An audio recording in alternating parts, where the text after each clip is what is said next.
Vous avez remarqué que plus on vieillit, plus on est obligé de mettre les appuis assez haut, parce qu'on ne voit pas assez clair. Bonjour à chacun, chacune. Je suis très heureux d'être parmi vous, présenter justement le message de cette fin d'année, c'est bien ça.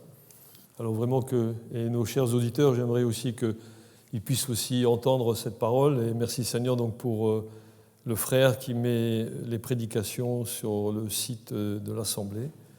Nous voyons que durant cette année 2023, plusieurs âmes se sont tournées vers le Seigneur en entendant les prédications. Donc, continuons à prêcher cette bonne nouvelle de la réconciliation. Nous avons pu remarquer que, voilà, on est arrivé en cette fin d'année, n'est-ce pas? Et puis, souvent de fois, c'est le moment de regarder un petit peu en arrière, de regarder sur les événements qui ont marqué ce temps écoulé. Alors, qu'avons-nous retenu pour notre bien, pour notre édification de l'année 2023 ? Je vais vous inviter à faire une rétrospective. Une rétrospective de ce que nous faisons. Nous continuons la lettre de l'Épître aux Thessaloniciens. Nous arrivons même à la fin de cette lettre.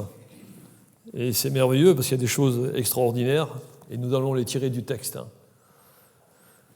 Donc, nous allons voir que dans cette fin de lettre, Paul, l'apôtre, donne justement 3 dernières directives pour une bonne santé de l'Église.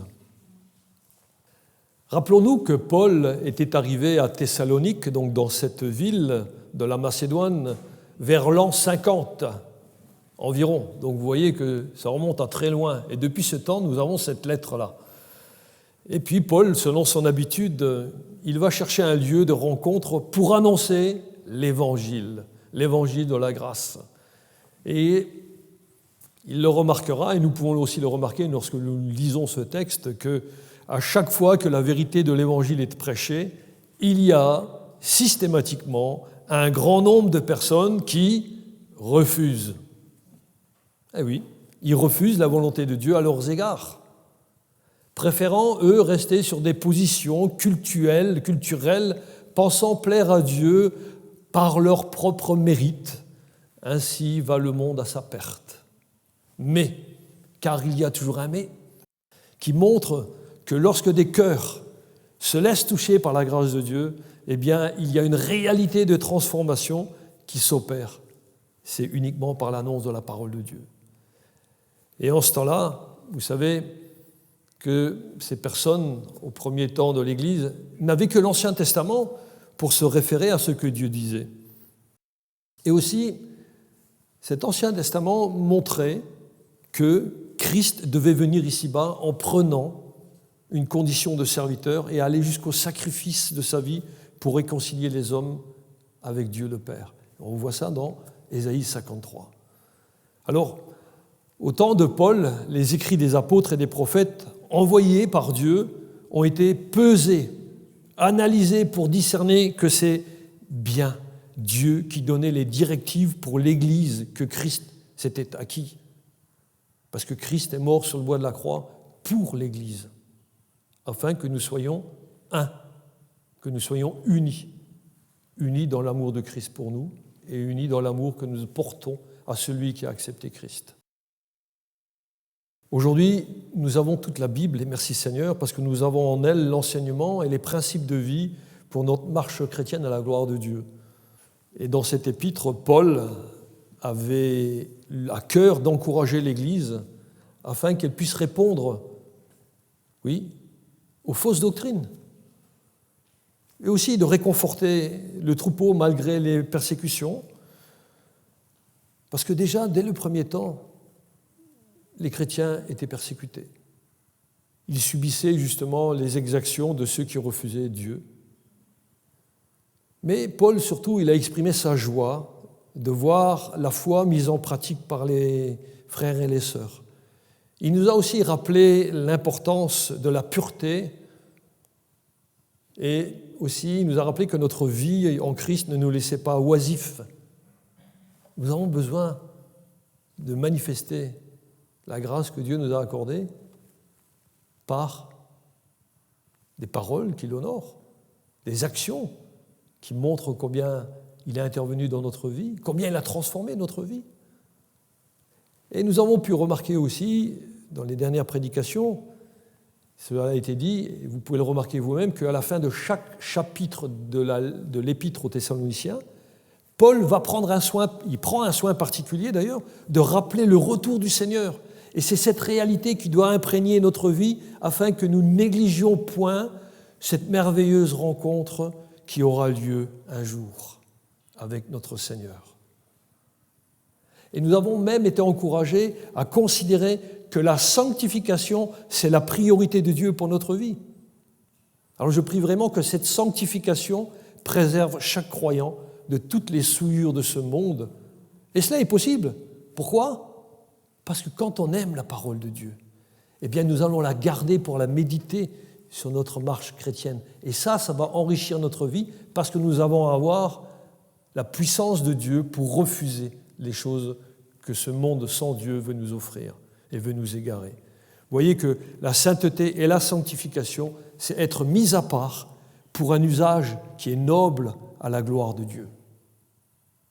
Alors mes amis, la lettre de Paul nous enseigne à prendre un soin particulier aussi de l'Église. C'est pour cela que notre attention va être attirée sur l'expression « frère » que l'on retrouve dans toutes les lettres de Paul. Et ça, c'est aussi rappelé aux membres de l'Église de Thessalonique qui sont frères et sœurs en Christ, qu'ils ont une famille. Mes amis, mes frères et mes sœurs, vous avez une famille, c'est l'Église. C'est important de le souligner, parce que peut-être que votre famille, vous n'en avez pas eu, vous n'en avez pas encore, ou qu'elle n'est pas soudée. Mais l'Église, elle doit refléter ça. Elle est soudée dans le Seigneur. D'ailleurs, on ne peut pas se désolidariser du Seigneur. Hein. Alors bien sûr, quelquefois, il y a notre vieille nature charnelle qui revient de temps en temps et qui nous incite à différentes choses, différents propos qui ne sont peut-être pas toujours agréables à entendre. Mais bon, comme l'a dit notre frère, hein, nous sommes sur la marche de la sanctification tous ensemble. Donc nous devons nous soutenir, nous épauler, nous fortifier tous ensemble. Oui, c'est important pour nous de souligner que nous sommes une famille, parce que bien souvent les personnes font de leur foi et de leur rapport à Christ une affaire personnelle. Et ça, ce n'est pas possible. C'est une affaire d'ensemble. C'est ça l'Église. On n'est pas tout seul. On est des pierres vivantes qui ont été rajoutées à l'édifice. L'édifice est bâti sur la personne de Christ. Paul, lui, rétablit toujours dans la bonne doctrine. Il dit « Nous ne sommes pas chrétiens tout seuls, nous sommes chrétiens. C'est ainsi que nous pouvons vivre dans cette grande famille des disciples de Christ, ceux qui choisissent de suivre le Seigneur. » Nous avons un choix à faire, mes amis, mes frères et sœurs, suivre le Seigneur.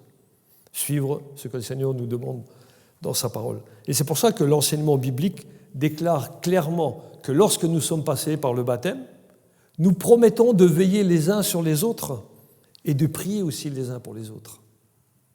Alors, je vous invite à regarder maintenant au sujet de l'exhortation que nous allons prendre aujourd'hui. Donc, nous allons prendre 1 Thessaloniciens, chapitre 5, et nous allons commencer notre lecture vers les versets, donc au verset 16 jusqu'à la fin et au verset 28. Et pourtant, nous allons nous focaliser uniquement sur les versets 25 à 28.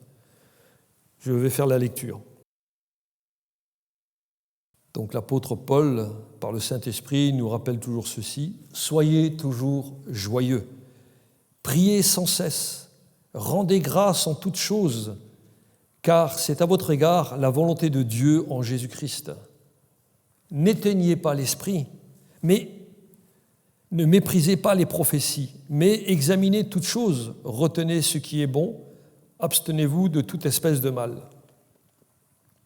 Que le Dieu de paix vous sanctifie lui-même tout entier et que tout votre être, l'esprit, l'âme et le corps soient conservés irréprochables lors de l'avènement de notre Seigneur Jésus-Christ. Celui qui vous a appelé est fidèle et c'est lui qui le fera. »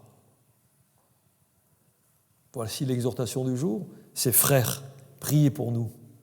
Saluez tous les frères par un saint baiser.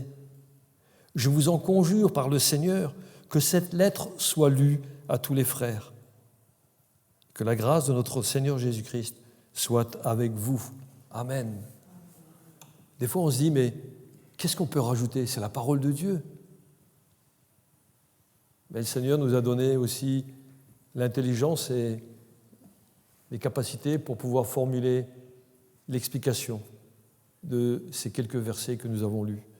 Alors vraiment, nous avons compris que c'était les dernières requêtes de l'apôtre Paul pour l'Église avant de conclure par une bénédiction. Et il nous donne des instructions qui sont à la fois pratiques et très spirituelles. Il nous montre en fin de compte qu'il y a 3 directives célestes pour une Église en bonne santé spirituelle. 3 directives célestes. 1. Prier pour les responsables. 2. Démontrer l'amour par la communion fraternelle, ce qui devrait se voir par un saint baiser. Et prioriser l'importance de la parole de Dieu dans l'Église locale. C'est pour ça que l'Église doit lire la parole de Dieu. Et après, nous verrons la conclusion.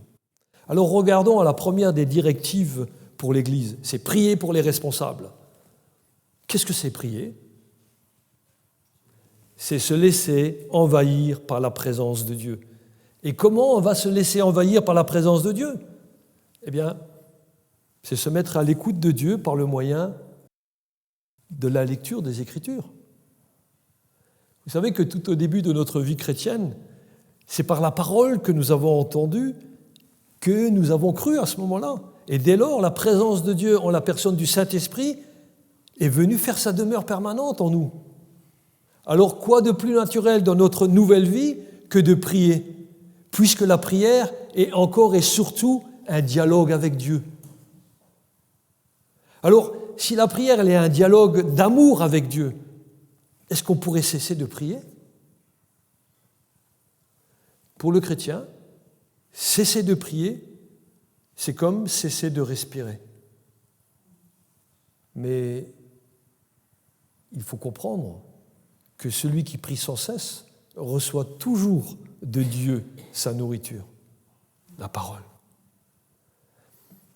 Un jour, un pasteur très âgé a dit « Si j'avais à recommencer ma vie, si j'avais à recommencer ma vie », donc ça veut dire qu'il ne peut pas le faire, mais en même temps, il va nous donner un enseignement. Il dit « Si j'avais à recommencer ma vie, je lirais davantage ma Bible pour les prières que l'on peut y faire et qui sont toutes à la gloire de Dieu. » Et oui, effectivement, c'est en lisant sa Bible et en appliquant la direction que donne l'Écriture à notre vie que nous avons un excellent support pour savoir quoi prier. Vous savez, c'est quand même mieux que d'envoyer quelques prières comme ça, par des formules toutes faites, toutes présentes, quelquefois, qu'on voudrait diriger vers le ciel, mais en fin de compte, elles ne dépassent pas la hauteur du plafond où nous sommes. La prière, ce n'est pas non plus une récitation de choses que l'on demanderait sans cesse à Dieu, et puis elle n'est pas non plus une liste de tout ce qui se passe dans le monde, vous savez, comme le ferait le grand reporter du journal télévisé. Non, le Seigneur, il connaît toutes choses. Pourquoi il connaît toutes choses ? Eh bien parce qu'il est omniscient, omnipotent et omniprésent. Alors, l'enseignement, c'est que nos prières visent à appeler l'intervention du Seigneur pour que sa gloire soit manifestée au monde. Ici, derrière, vous avez le messager de la paix. Vous savez ce qu'il demande à chaque fois, à la fin de ce petit livret.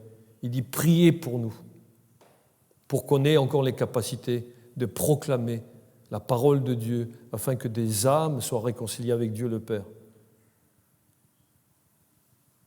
Oui, que ta gloire, Seigneur, soit manifestée dans le monde. Ça devrait être notre prière. Mais vous savez que pour ce faire, nous avons besoin de nous laisser bousculer dans nos raisonnements, afin de pouvoir prier d'une manière concrète. Et le plus bel exemple, c'est Jésus qui, pendant son temps d'abaissement, parce que vous savez qu'il a pris la condition de serviteur, il nous a transmis justement les directions des prières qui sont agréables à Dieu, comme il l'a fait en Matthieu 6, versets 9 à 10. Il nous dit « Voici donc comment vous devez prier. Notre Père qui es aux cieux, que ton nom soit sanctifié, que ton règne vienne, que ta volonté soit faite sur la terre comme au ciel. » Voilà la portée de la prière que nous pouvons formuler à notre façon. Père, Tu es notre. C'est-à-dire que je ne suis pas tout seul, je suis avec mes frères et mes sœurs et on prie ensemble pour cela. Que ta volonté soit connue et qu'elle soit acceptée par, et là c'est à nous maintenant de dire, de mettre un nom ou une communauté de personnes ou une famille. Vous savez certainement que beaucoup de personnes dans le monde prient, mais la prière d'un enfant de Dieu, elle est entendue. Les autres, elles ne peuvent pas être agréées par Dieu tant qu'il n'y a pas de repentance. Parce que la repentance conduit à la réconciliation avec Dieu. Tant qu'il n'y a pas de réconciliation avec Dieu, la prière que les personnes formulent ne peuvent pas être agréées par Dieu. Dieu les entend, il n'est pas sourd. Il les entend, mais elles ne sont pas agréées. Vous savez que le fait que beaucoup de personnes prient, cela exprime bien que l'homme, il est toujours en recherche spirituelle. Alors nous devons comprendre que tous les hommes ont besoin de prière pour être trouvés en conformité avec Dieu et sa parole. Paul, lui, il était vraiment un homme de prière. Et quand nous lisons ses écrits, nous voyons que Dieu lui avait donné ce don exceptionnel pour porter l'Évangile. Et pourtant, quand il termine sa lettre aux Thessaloniciens, et nous avons déjà lu cela ailleurs aussi, Paul reconnaît toujours le besoin de prière pour lui et ses compagnons d'œuvre qui sont Timothée et Silas.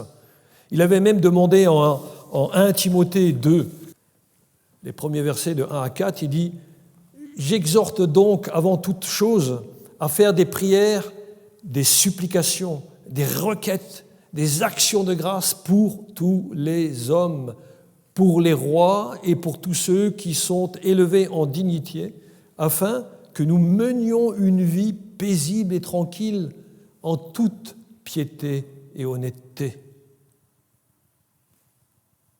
Nous devons faire des prières pour que nous puissions vivre en toute piété et honnêteté. Ça nous concerne nous, hein.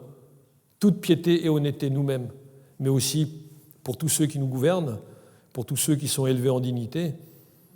Alors, après, il nous est dit, cela est bon et agréable devant Dieu, notre Sauveur, qui veut que tous les hommes soient sauvés et parviennent à la connaissance de la vérité. Voilà le type de prière que Dieu aime entendre. Que nous prions pour tous les hommes, parce que Dieu veut que tous les hommes soient sauvés. Voyez-vous, un des buts principaux de la prière, c'est que nous entretenions un vrai dialogue, une vraie relation d'amour, une relation qui est continue avec le Seigneur. Pas épisodique, pas seulement quand j'en ai besoin. Ce n'est pas une vie de piété, et ce n'est pas une vie d'honnêteté envers Dieu. La vie de piété et d'honnêteté, c'est tous les jours, je prie. Je mets du temps à part le matin, avant que je pose le pied par terre. Je mets du temps à part dans la journée, quand je suis au travail, quand je suis sur la chaîne de montage, quand je suis avec les collègues dans le commerce, etc. Je prends du temps, je prie, sans cesse, pour que la gloire de Dieu se manifeste. Je prie le soir, je prie dans la nuit. Oui, frères et sœurs, comment est-ce qu'on pourrait négliger une tâche aussi merveilleuse que de prier pour le salut de ceux qui sont dans les griffes du péché? Comment on peut négliger de prier pour ceux qui sont dans la honte de la folie de leurs actions, d'une vie sans Dieu? Comment on peut négliger de prier pour ceux qui n'ont que pour seul avenir les tourments éternels du feu de l'enfer? Quand nous avons été sauvés par la grâce de Dieu, nous avons compris, nous avons saisi que nous avons été sauvés de l'enfer de perdition de là où nous allions, tous sans aucune exception. Mais Dieu, par sa grâce, est venu nous chercher. Pourquoi? Parce qu'un jour, quelqu'un a prié pour vous. Et je sais que quelqu'un a prié pour moi. Pour que je quitte ce monde de ténèbres et que j'accepte la véritable lumière qui est en Christ. Frères et sœurs, nous ne devons jamais mettre de côté que nous prions en tant qu'ambassadeurs de Christ pour que les personnes puissent recevoir la paix et la réconciliation avec Dieu. Et vous savez, le fait de savoir cela implique que nous ne devons jamais limiter l'accès au salut à qui que ce soit. Dieu veut que tous les hommes soient sauvés. Donc ne limitons pas l'accès. Ah, celui-là, c'est mon voisin. Ah, j'ai horreur de lui, il n'arrête pas de me jeter des pierres dans le jardin. Je ne veux pas prier pour lui. Ben si, tu pries pour lui. Ah, celui-là ou celle-là, je ne l'aime pas parce qu'elle est toujours en train de critiquer mes vêtements, comment je me porte, comment je parle, etc. Ben si, continue à prier pour lui. Demande-lui, demande au Seigneur qu'il vienne intervenir dans sa vie, qu'il prenne conscience de qui il est, de comment il peut agir. Et toi-même, prie pour toi, pour que tu aies des paroles de douceur, d'amour, de grâce, de bienveillance pour celui qui est à côté de toi. Et tant pis s'ils sont mauvais. Ben, prie pour qu'il puisse comprendre qu'il a besoin de prendre la douche de la parole de Dieu pour être lavé et purifié. Oui, la requête de Paul est une invitation à toute l'Église de prier et principalement de prier pour les responsables des assemblées. Les dernières requêtes de Paul font grandir les chrétiens et glorifient Dieu. Paul demande souvent aux églises de soutenir dans la prière, de le soutenir lui dans la prière. Pourquoi ? Parce que les croyants, nous sommes tenus de prier les uns pour les autres et aussi prier pour leur pasteur. Paul avait besoin qu'on prie pour lui. Vous rendez-vous compte ? Le grand Paul, il avait besoin qu'on prie pour lui. Et ce qu'il demande, c'est ce qu'il demande aux frères et aux sœurs. Et pour chacun de nous, c'est aussi un exemple. Nous devons considérer notre besoin de prière pour les uns et pour les autres. Alors souvent de fois, oui, je considère que j'ai beaucoup de besoins, moi. Alors je demande aux autres de prier pour moi. Non, ton premier besoin, c'est d'abord de prier pour les autres. Comment veux-tu que les autres prient pour toi si toi, tu ne pries pas pour les autres ? Toi, qui es racheté par le sang glorieux de Christ. Bien sûr, quand tu ne connais pas Christ, tu demandes toujours des prières. C'est normal. Tu es toujours centré sur toi. Mais quand tu as accepté Christ, tu as accepté sa grâce, sa gloire. Tu es centré sur les autres. La prière, c'est se décentrer de son nombrilisme pour se centrer sur ce que Dieu veut. Oui. En 1 Thessaloniciens, chapitre 1er, verset 2, Paul nous fait entendre que lui et ses deux compagnons d'œuvre, que sont Timothée et Silas, ils avaient ardemment prié pour tous les frères, qu'ils soient jeunes ou moins jeunes dans la foi, puisqu'il affirme ceci, « Nous rendons continuellement grâce à Dieu pour vous tous, faisant mention de vous dans nos prières. » Personne, absolument personne n'est écarté de cela. Que tu sois jeune, dans la foi, mature, immature, peu importe, tous. Maintenant, Paul, on arrive à la fin de l'épître, demande aux frères de prier pour lui. À leur tour, il leur demande de prier. Et vous savez que le verbe, il est au présent. C'est ce qui indique que Paul veut que les croyants prennent l'habitude de prier pour les conducteurs de l'Église, de prier continuellement. Alors pourquoi est-il important de prier pour les responsables des assemblées ? Déjà, parce qu'en tant que serviteurs de Dieu, nous sommes sous les feux de l'ennemi quand la vérité est prêchée. Alors chacun de nous, on devrait être conscient de ne pas laisser les prédicateurs monter en chair ici sans les prières ferventes de l'Église. Oui, que les prières puissent se faire avant, pendant même et après la prédication, pour qu'elles soient vraiment fortes, puissantes, et que ce qui est entendu soit accepté et qu'elle soit mise en pratique. Vous savez que si une assemblée elle néglige cette tâche, qu'est-ce qui se passe ? Le témoignage va être faible. Et puis les conséquences vont se voir aussi. Pourquoi ? Parce qu'on voit déjà le déclin spirituel des églises aujourd'hui. En contrepartie, si l'église elle est fidèle dans ses prières pour ses serviteurs, ça va conduire à une belle moisson d'âmes pour de nouvelles louanges à la gloire de Jésus. Amen. Un jour, un visiteur a demandé à Charles Spurgeon, un célèbre prédicateur des années 1850, ce qui faisait que ses prédications faisaient tant d'effet sur les âmes. Il lui a répondu à ce visiteur, il lui a dit « Venez, je vais vous faire visiter la chaudière. » Je ne comprends pas, qu'est-ce qu'il va nous dire, lui ? Oui. Alors Spurgeon va conduire le visiteur au sous-sol de l'église et il va lui ouvrir une grande salle et il y avait de nombreuses personnes qui étaient là en train de prier. Il dit « Voilà ma chaudière. Voilà l'endroit où les intercesseurs prient continuellement pour la conversion des âmes afin d'en tirer un maximum des griffes du diable. Et nous ne prions pas pour les âmes. Qui le fera? Parce qu'on a besoin de se décentrer de nous-mêmes pour savoir que en Christ, nous sommes une nouvelle création, n'est-ce pas? Vous le savez tous, ça. Eh bien, la nouvelle création, elle prie pour son Créateur. Elle prie pour que son Créateur, eh bien, sa gloire, la gloire du Créateur puisse venir dans ce monde. Et vous savez, ça se fera. Même si vous ne voulez pas prier. Mais si vous ne voulez pas prier, vous montrez votre désobéissance à Dieu. Au fait, Dieu n'est-il pas intervenu dans notre vie pour que nous lui soyons obéissants? Mais si, bien sûr. Alors, enfants de Dieu, où en êtes-vous? Où est-ce que j'en suis? C'est vrai. Moi, quand je lis ceci, je me dis, ouais, Seigneur, il faut que ma vie de prière soit beaucoup plus conséquente et que je passe beaucoup plus de temps. C'est pour ça que nous avons besoin d'un temps de prière spécifique. C'est pour ça que nous avons aussi mis en place un moment de prière dans l'Église, où les frères, les sœurs peuvent venir se rassembler pour prier ensemble. Vous savez que nous, en tant que responsables, nous avons été appelés à dispenser la vérité de Dieu, mais nous ne devons pas avoir une trop haute opinion de nous-mêmes. C'est ce que Spurgeon il a montré. Il n'avait pas une grande opinion de lui. Il dit non, ce n'est pas à cause de moi, c'est eux. Voilà. Parce que nous sommes bien indignes de notre mandat. Donc, cette lettre nous dit que nous avons besoin de vos prières. Nous avons besoin de vos prières, frères et sœurs.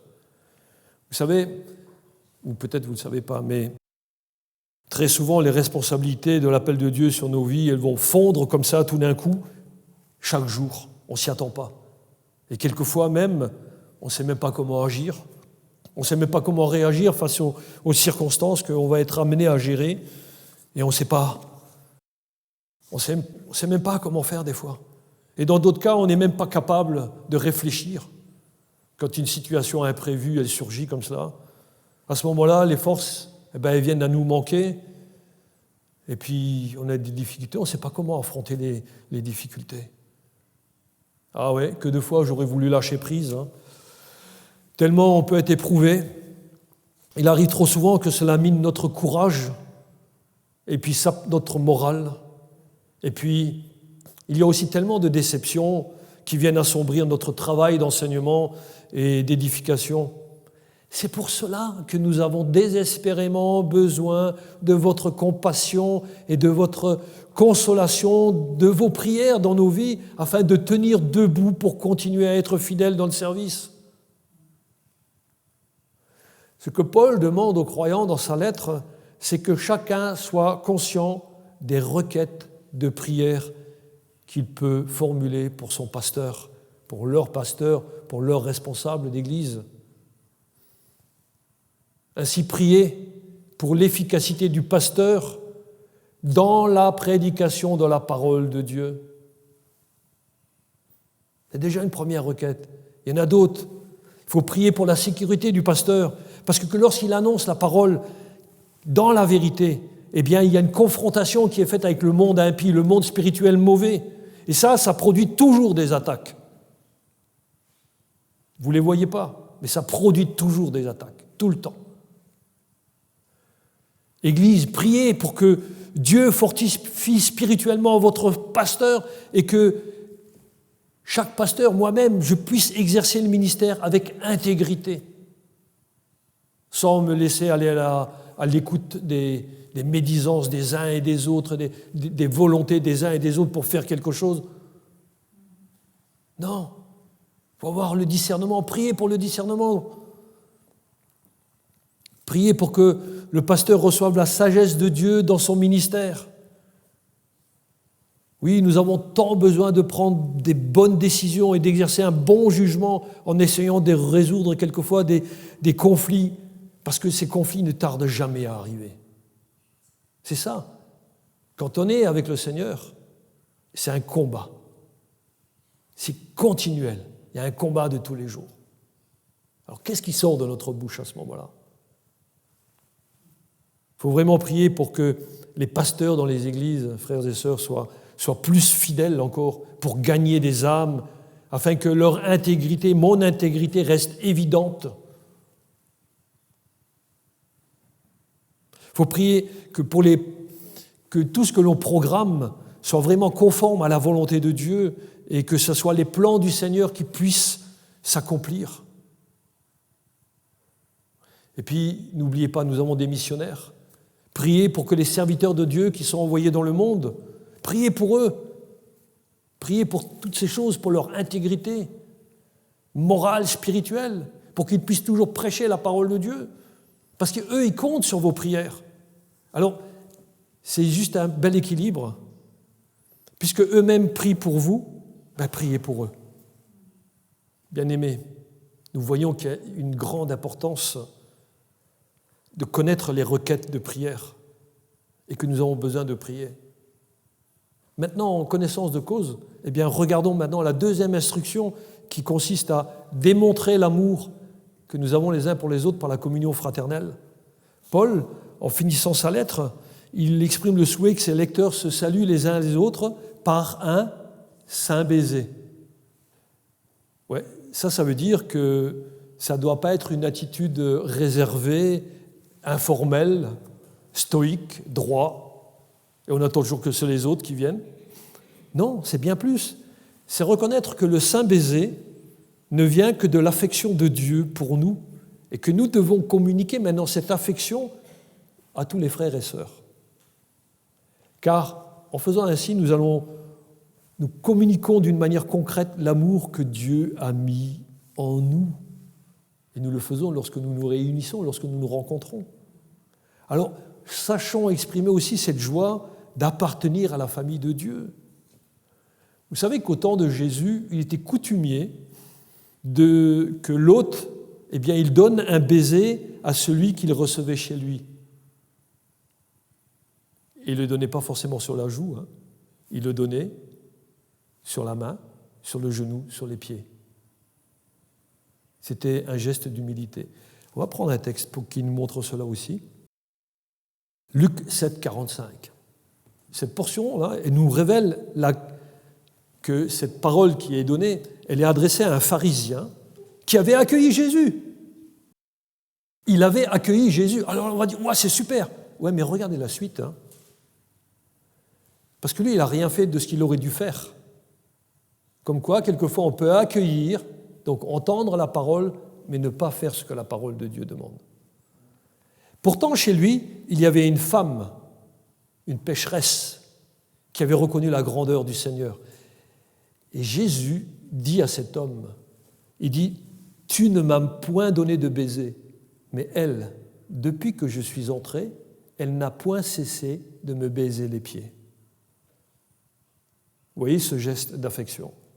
Et Paul le redira en 1 Corinthiens 16, 20, il dit « Tous les frères vous saluent. » Et alors il dit maintenant « Saluez-vous les uns les autres par un saint baiser. »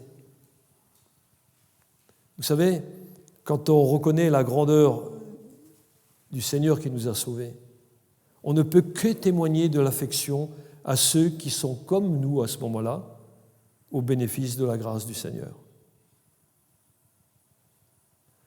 Et puis, il est bien évident qu'on veut quand même respecter certaines sensibilités de certaines cultures.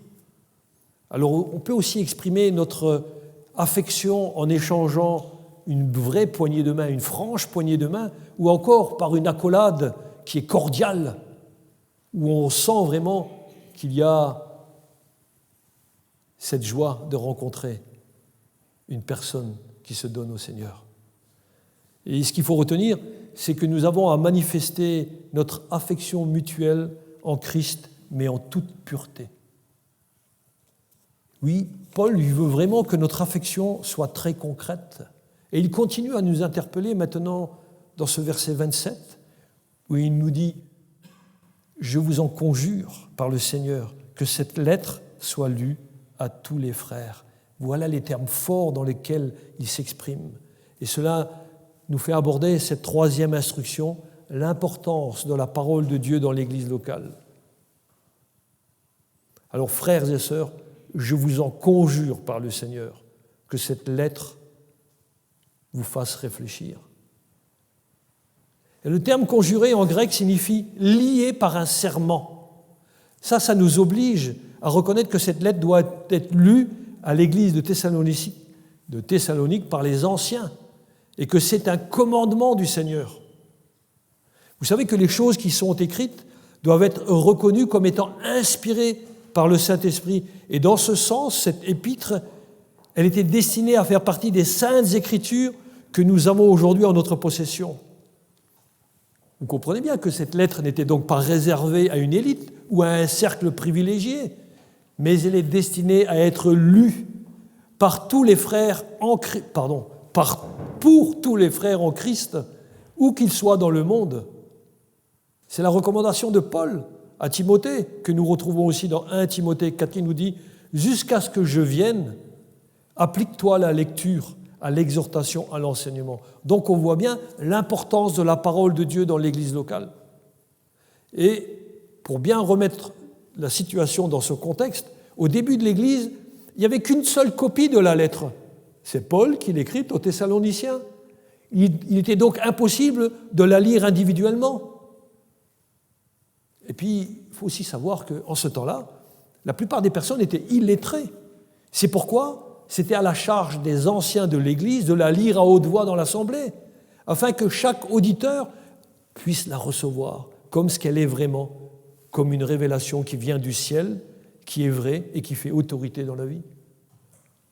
Et vous savez que cette autorité divine, elle exige encore de nous aujourd'hui que chacun de tous ceux qui entendent la parole de Dieu y croient et que chacun y obéisse également. Vous savez, frères et sœurs, que dans l'Ancien Testament, eh bien, les Écritures étaient lues et puis expliquées. Et de même, cette lettre, qui est revêtue du sceau de Dieu, du cachet de Dieu, elle doit être lue à haute voix et expliquée dans les églises. Eh bien, c'est ce que nous nous efforçons de faire par l'action du Saint-Esprit. Alors, à l'égard de la Bible, il ne devrait y avoir aucune négligence de quelque sorte que ce soit. Parce que toutes les vérités qu'elle contient sont pour nous tous un sujet de joie, puisqu'elle nous établit dans la vérité qui vient de Dieu seul. C'est pour ça qu'il nous est demandé de peser, de vérifier toute parole que le prédicateur lit. D'où elle vient ta parole? Est-ce que c'est biblique ou pas?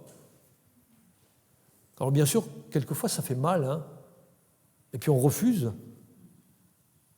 Mais ne restez pas sur le refus primaire de la nature charnelle qui est encore en vous, mais acceptez la parole de Dieu, parce qu'elle est la vérité.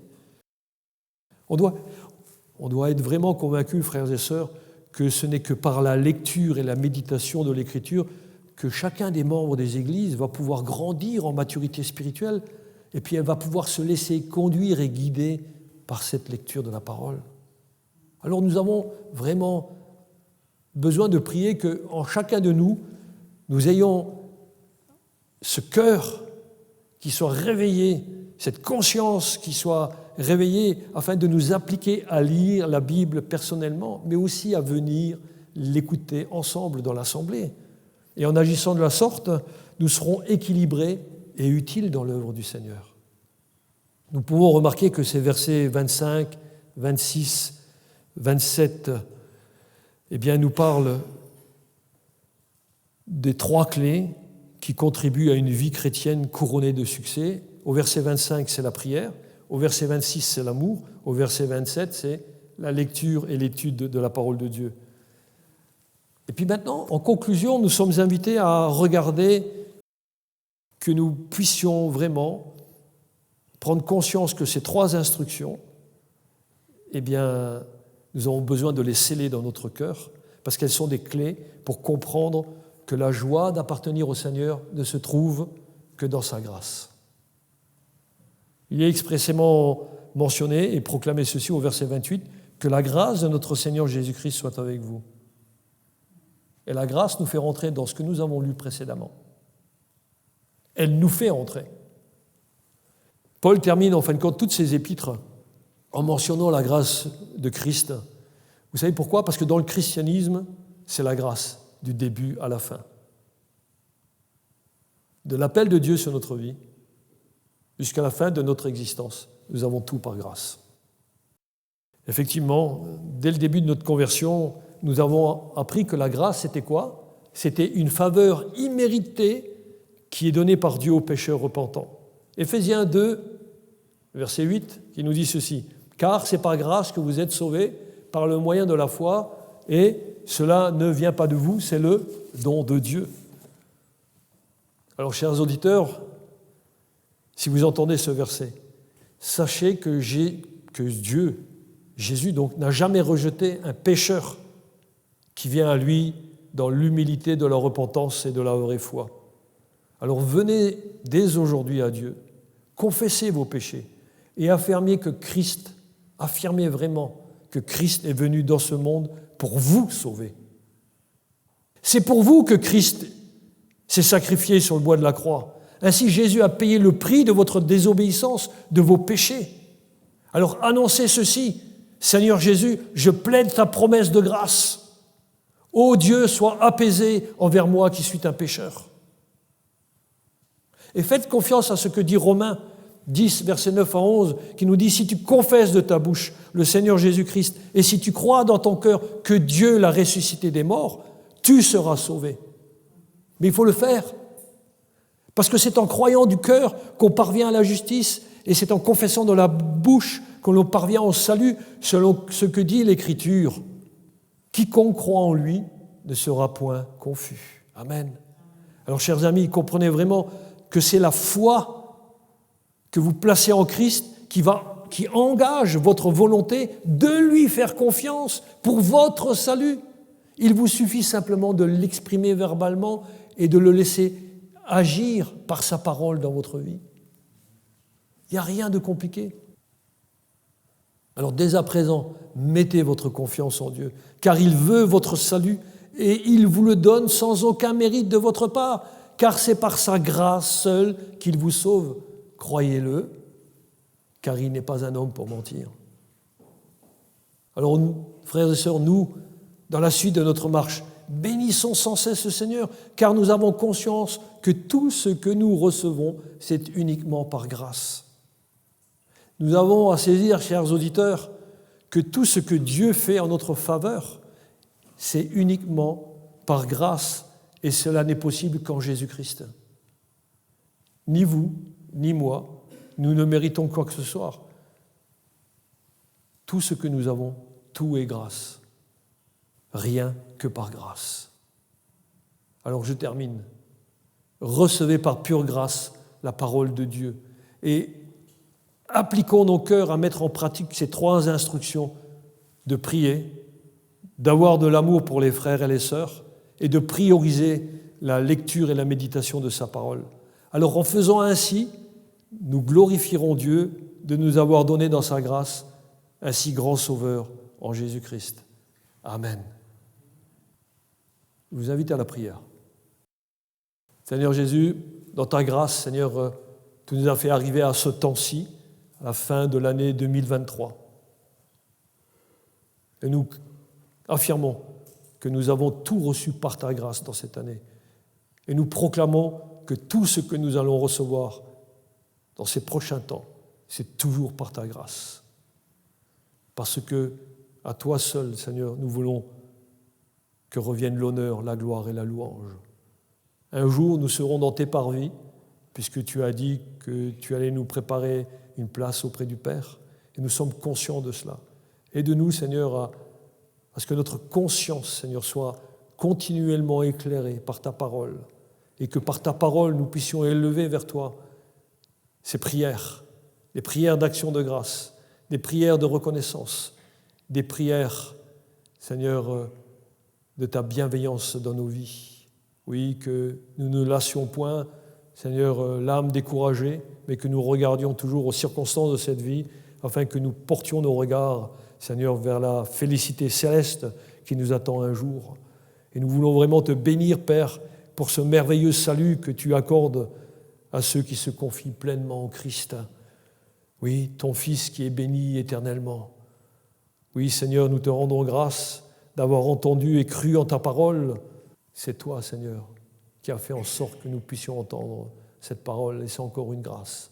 Aussi, aide-nous aussi à toujours proclamer, Seigneur, cette grâce par des paroles qui soient empreintes, Seigneur, de douceur et d'amour dans la vérité de ton nom, Seigneur, et de ton salut que tu accordes. Et merci, Seigneur, pour ton Saint-Esprit dans nos vies. Nous voulons jour après jour rester dans cette relation d'amour avec toi, que nous ayons vraiment, Seigneur, cette relation de cœur à cœur, ouvert complètement pour toi, Seigneur. Aide-nous à nous décentrer de nous-mêmes pour que nos prières te plaisent en étant toujours à ta gloire. Merci, Seigneur, parce que tu nous donnes à chaque lecture, Seigneur, un désir de plus en plus profond d'entrer en relation avec toi par cette même parole. Aide-nous à saisir davantage que le but de la prière, c'est que ta gloire se manifeste dans ce monde. Et nous savons que tu répondras, Seigneur, aux prières. Aide-nous à avoir les réponses aussi à ces prières, que ton Église, Seigneur, se fortifie, que ton Église s'étoffe avec des âmes qui viennent, Seigneur, chercher le salut, Seigneur, et que ceux qui ont déjà accepté le salut puissent te louer, Seigneur, et te donner toute l'honneur et la gloire que tu mérites, Seigneur. Aide chacun de nous à avoir une volonté fraternelle, Seigneur, d'avoir une vraie relation profonde et ancrée dans l'amour que tu manifestes pour chacun de nous, Seigneur. Qu'ainsi nous reflétions ta gloire et ta grâce surabondante dans nos vies, et qu'elles servent à te glorifier, toi seul Père, et à Christ, que revienne l'honneur et la gloire de toutes ces choses dans le beau nom de Christ qui nous a réconciliés avec toi. Père, que ton Saint-Esprit nous guide encore et, Seigneur, nous donne les forces, les capacités d'annoncer, Seigneur, la joie de la réconciliation à tous ceux qui se perdent dans ce monde, Seigneur. Merci, Père, parce que tu entends nos prières et que tu y répondras pour la gloire de Christ, ton Fils bien-aimé, notre Seigneur. Amen.